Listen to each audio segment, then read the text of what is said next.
প্রিয় ষষ্ঠ শ্রেণীর শিক্ষার্থীরা, শুভেচ্ছা নিও।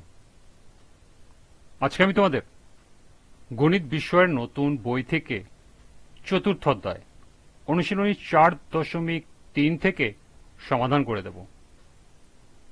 প্রথমে তোমাদের বলবো, যারা আমার চ্যানেলটি সাবস্ক্রাইব করো নাই তারা আমার চ্যানেলটি সাবস্ক্রাইব করবে এবং আমার সাথে থাকবে। তাহলে চলো আমরা ক্লাস শুরু করি।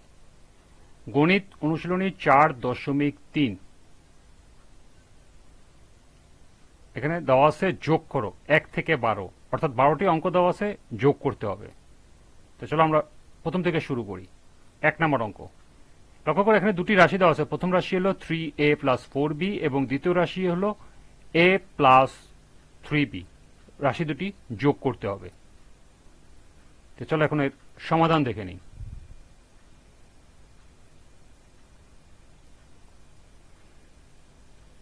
এ ধরনের রাশি যোগের ক্ষেত্রে আমাদেরকে সদৃশ্য পদ যেগুলো থাকে সেগুলোকে তার নিচে নিচে লিখতে হবে, লিখে তারপরে যোগ করতে হবে। তাহলে আমাদের সহজেই যোগফল বেরিয়ে আসবে। এখানে লক্ষ্য করো, এখানে প্রথম রাশিতে আছে 3a প্লাস 4b এবং দ্বিতীয় রাশিতে আছে a প্লাস 3b। এখানে তোমাদেরকে ঠিক এভাবেই লিখতে হবে যেভাবে আমি লিখে দিয়েছি। এখানে সদৃশ্য পদগুলো নিচে নিচে সাজিয়ে পাই। 3a প্লাস 4b, এখানে 3 এর সদৃশ্য পদ হলো a, তার নিচে a লিখব, প্লাস 3b হলো 4b সদৃশ্য পদ, অর্থাৎ 4b নিচে লিখব 3b। এখন আমরা যোগ করব।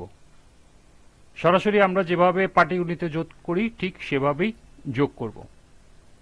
অর্থাৎ 3 এর সাথে a যোগ করব, 3 এর সাথে a যোগ করলে আসে 4a, এখানে প্লাস প্লাস প্লাস হবে।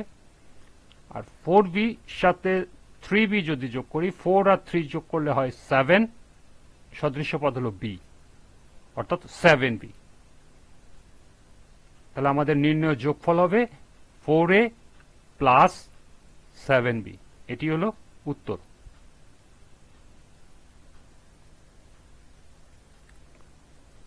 দুই নম্বর লক্ষ্য করো, এখানে দেওয়া আছে 2a প্লাস 3b প্রথম রাশি, দ্বিতীয় রাশি আছে 3a প্লাস 5b এবং তৃতীয় রাশি আছে 5a প্লাস 6b। অর্থাৎ এখানে তিনটি রাশি দেওয়া আছে, রাশি তিনটির যোগ করতে হবে।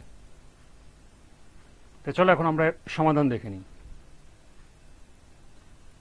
তাহলে তিনটি রাশি যোগ করতে হলে আমাদের তিনটি রাশি হোক, চারটি রাশি হোক, পাঁচটি রাশি হোক, যে কটি রাশি হোক, আমাদের যোগ করতে হলে আমরা প্রথমে কি করব, সদৃশ্য পদগুলো নিচে নিচে সাজায় লিখব, তারপরে আমরা যোগ করব। তাহলে আমাদেরকে কি হবে, যোগ করতে সহজ হবে এবং দ্রুত আমরা নির্ভুল ফলাফল নির্ণয় করতে পারব। আমি আবার বলছি, রাশি যতগুলোই হোক, যোগের ক্ষেত্রে হোক এবং বিয়োগের ক্ষেত্রে হোক, আমরা যোগ বিয়োগ উভয় ক্ষেত্রেই সদৃশ্য পদগুলো নিচে নিচে সাজা লিখব আগে, তারপরে যোগের ক্ষেত্রে যোগ করব অথবা বিয়োগের ক্ষেত্রে বিয়োগ করব। লক্ষ্য করে, এখানে 2a প্লাস 3b আছে আমাদের প্রথম রাশি, এটা আমরা লিখব। দ্বিতীয় রাশিতে 3a আছে, আমরা 3a-টা 2 এর নিচে দিব এবং 5b-টা 3b এর নিচে দেব, অর্থাৎ সদৃশ্য পদগুলো নিচে নিচে দিব।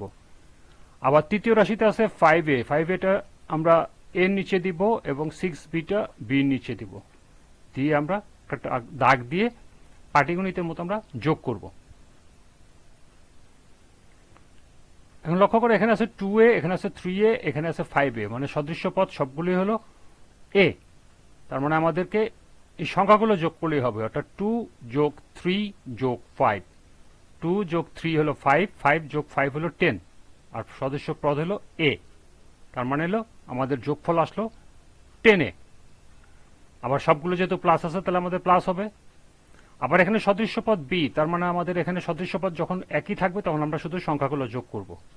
তারা এখানে আছে 3, এখানে আছে 5, এখানে আছে 6, অর্থাৎ 3 প্লাস 5 প্লাস 6, তিনটি যোগ করলে আসবে 14, আর সদৃশ্য পদ হলো b।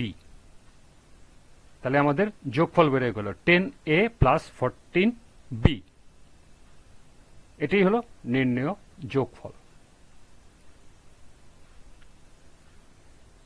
এই ছিল অনুশীলনী 4.3-এর 1 এবং 2 নম্বর অঙ্কের সমাধান। আজকের ক্লাসটি এ পর্যন্তই।